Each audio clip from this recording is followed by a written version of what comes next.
ikú kẹ̀ mo kú tì lákọ ni mo wà bí ìbọn. Ààrẹ tẹ́lẹ̀ Olusegun Obasanjo sọ̀rọ̀ lórí àwọn tó ń gbé ìròyìn ikú rẹ̀ kiri. Ààrẹ Nàìjíríà tẹ́lẹ̀ Olusegun Obasanjo ti sọ pé káńpẹ́ lòun wà báyìí lẹ́ni ọdún mọ́kàndínláàádọ́rùn-ún àti pé òun kò tí ì ṣetán kú lásìkò yìí.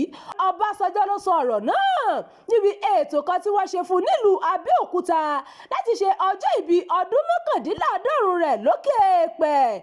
Bàbá Ìyábọ̀ sọ pé irọ́ ni àwọn ìròyìn kan tó ń lọ ní ìgboro pé òun ti kọ lẹ́tà kan tó ṣàfihàn pé ọjọ́ òun ti súnmọ́ etílé.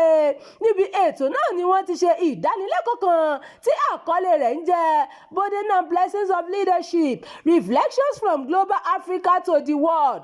Ọbásanjọ́ tí wọ́n bí lọ́jọ́ kẹfà oṣù kẹta ọdún 1937 sọ pé òun gbàgbọ́ pé Ọlọ́run ní ètò rere fún òun ló jẹ́ kó dá ẹ̀mí òun sí di àkókò yìí. Ó tún sọ pé irọ́ ni ohun tó wà nínú lẹ́tà kan tí àwọn èèyàn kan ń pín kiri orí ayélujára. Ó ní pé òjòjò kò ṣe ògùn òun, ṣáká ni ara òun dá. Gẹ́gẹ́ bó ṣe sọ, àwọn tó ń gbé ìròyìn ẹlẹ́jẹ̀ bẹ́ẹ̀ kiri nípa òun kan fi àkókò ara wọn ṣòfò lásán ni.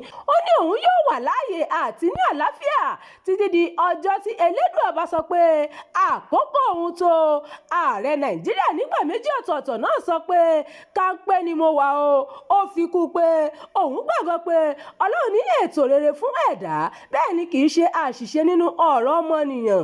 Gẹ́gẹ́ bó ṣe sọ, àlàáfíà tí òun wà pẹ̀lú ọjọ́ orí òun ṣàpẹẹrẹ pé Ọlọ́run ní ètò rere fún ayé òun ni.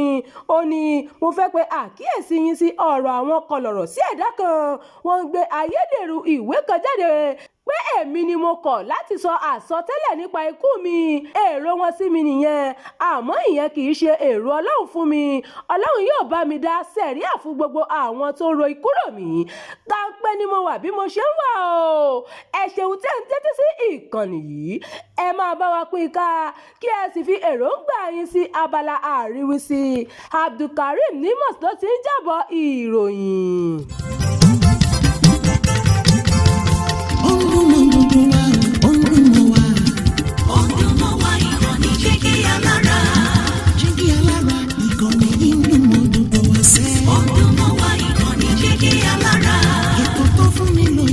Ètò tó wà ní lọ́yẹ̀ wà ń bẹ̀. Ọdún mọ́ wá ìkànnì jẹ́ kí alára. Ìròyìn lóríṣiríṣi tàbí mọ bó ṣe ń lọ láwùjọ. Ọdún mọ́ wá ìkànnì jẹ́ kí alára. Ìkànnì jẹ́kí alára. Jẹ́kí alára. Jẹ́kí alára. Jẹ́kí alára. Ìkànnì jígí alára 16 bàbá gbogbo.